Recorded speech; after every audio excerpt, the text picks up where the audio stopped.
You know, there's a word that keeps getting used right now across all facets of our life, across all areas that we could possibly ever look into: social media, schools, politics, left, right.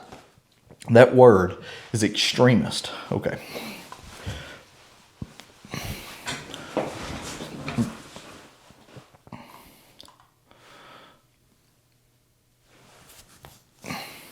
There's a word that is getting used right now across all facets of our life, across social media, across TV, across politics, in our school systems, in our colleges, on our Facebook, anything we say or see, it's an extremist. Left or right, you're a left-wing bigot. You're a right-wing or a right-wing idiot or a fascist.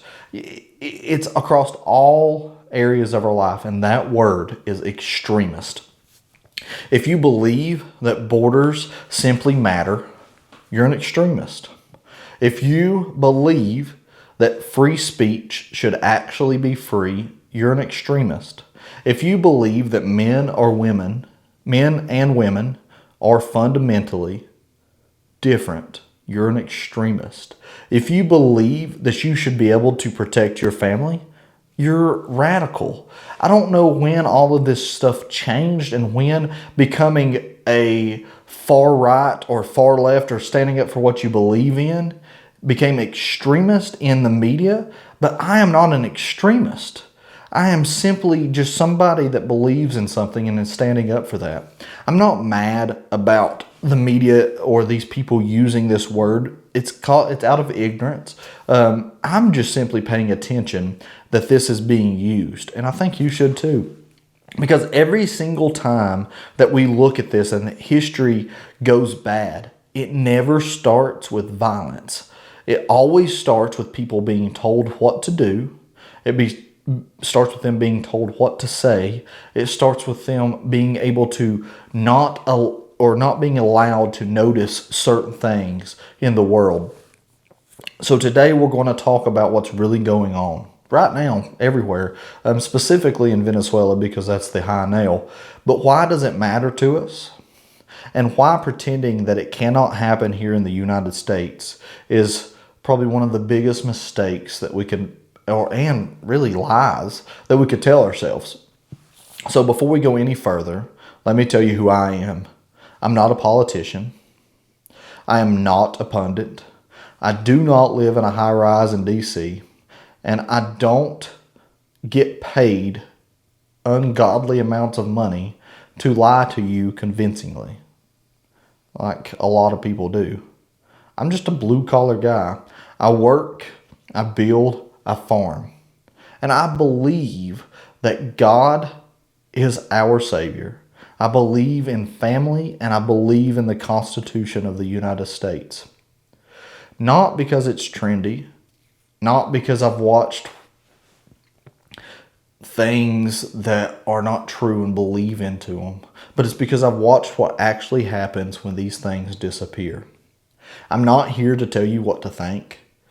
I don't want that to ever be something that this channel focuses on.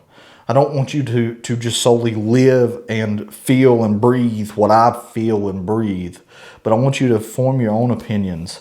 I'm just here to walk you through the reality, and my reality in particular. I'm here to utilize facts and history and a little bit of common sense. So let's jump right into it. Let's talk about Venezuela. Because every time it comes up, someone says these simple things. Well, that's different. That couldn't happen to us. That could not happen here. That's exactly what they said. They said that could never happen there. Venezuela didn't collapse overnight. At one point, get this, at one point, they were the wealthiest country in South America. Who does that sound like? Let that sink in. That was very close to who we are, right? We're the wealthiest country in the world by capita and by dollar and everything else in life and religion, whatever you want to throw in there. But that sentiment of being the wealthiest is very easily held and very easily took away. So what happened It wasn't magic. It was simply a very sudden swing, but it wasn't an accident. Power was centralized. Citizens were completely disarmed, and speech was controlled. The economy was regulated into the freaking dirt. And no, it was not because of some sort of U.S.-controlled puppet government that the media is pushing, on the Democratic media specifically. They're saying that it was some sort of U.S.-controlled system that run them into the ground. First and foremost, Venezuela was ruled by leaders who were openly anti-American. And the United States never supported the regime that was there. We actually said that this regime is not the legitimate winner of the election. They aligned themselves with Russia, with China, and with Iran. Three of our top hated, most feared countries that could attack us and that would attack us and that hates us. That's who they aligned themselves with. So when someone tells you that Venezuela failed because of America, that's either just ignorance or dishonesty. Pick one that fits the bulletin.